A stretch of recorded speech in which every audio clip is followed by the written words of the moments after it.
Welcome back to the channel. In this video I'm breaking down what I look for to target river walleyes during the spring run. Stick around, this should be a good video. I'll give you as many tips as I possibly can to try to target these fish.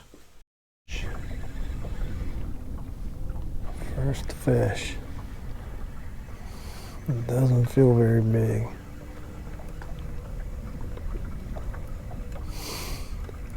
I thought it was a fish.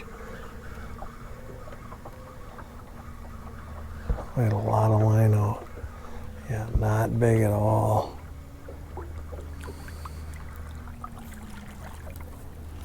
Cigars. Well, small male on the Savage Swimmer, just a little tick and back. Yep. Well, there's one in here. There we go. Just thought I'd revisit the spot where I caught my first walleye, I believe. But this might be the smallmouth spot. And just make a couple casts. There's definitely fish here. There's a little bit of an eddy.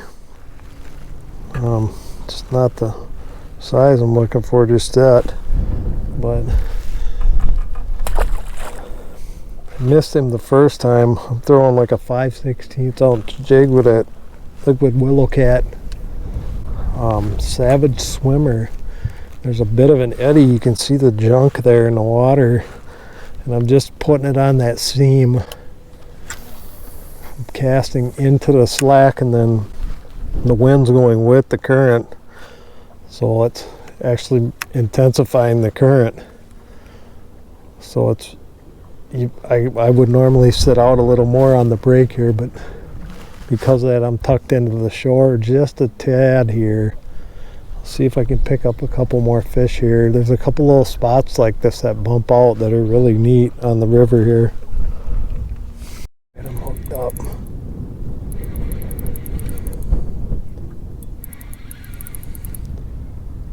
Not very big.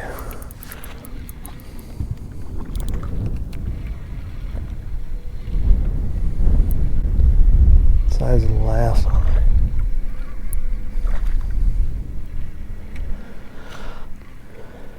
I did switch to my 3-way rig. I think this is a smallmouth. It is not a targeted species. Boy, he's cold. Cold little guy.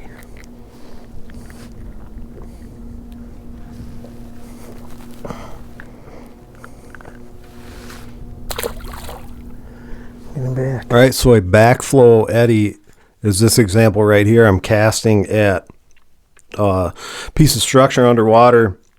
I believe it's rock, and it diverts the current completely where the current is flowing back towards upriver actually, and you can see the seam that it creates, and that is where you want to target putting your bait, is try to keep it on that seam. If you get it too far in, that's a lot of slack dead water. There could be a lot of snaggy stuff in there.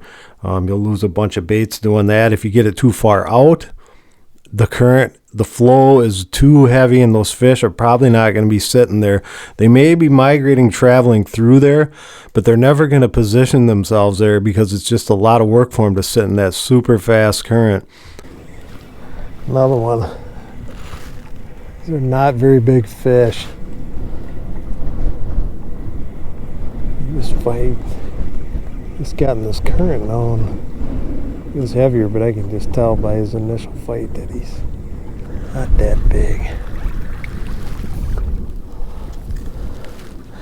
Another one on that Savage Swimmer.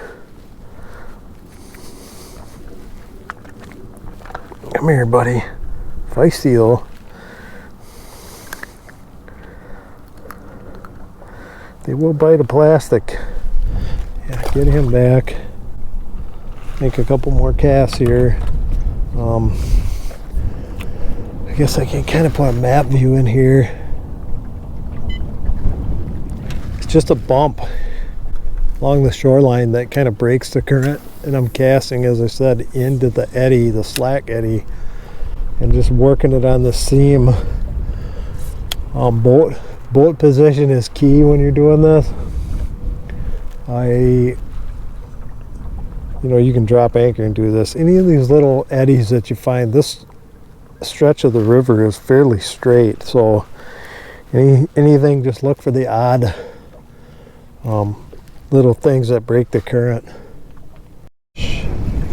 Another fish. Thought I felt him tapping there. I'm in a different spot now. Just downriver a bit, same setup. He's dogging me. He's going out in the deep, trying to get bigger. Trying to get bigger than what he is. Not that big. Another one. Another one. On the plastic. Crushed it. A small eye. Where's the big ones? But with this wind, they'd fire up. Get him back. Kind of tweaked my plastic there.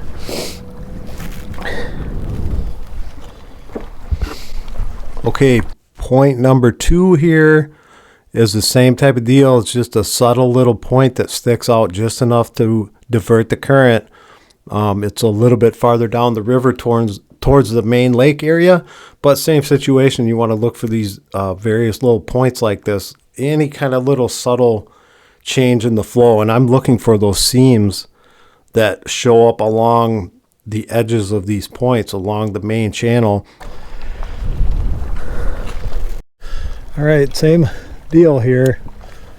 Just looking for these little bumps in the shoreline here. I had to throw my sweatshirt on underneath my jacket and my stocking hat. It is cold. The wind has switched out of the northeast, which is ripping right down the current, but I'm just looking for these little bump outs here in the shoreline, rocky shoreline, and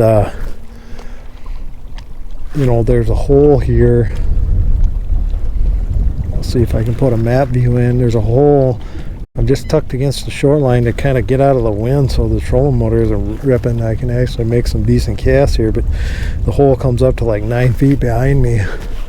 These fish will sit on the front of it, and wait for, there was a bump, and wait for food to come by them, and then they'll just kind of ambush it.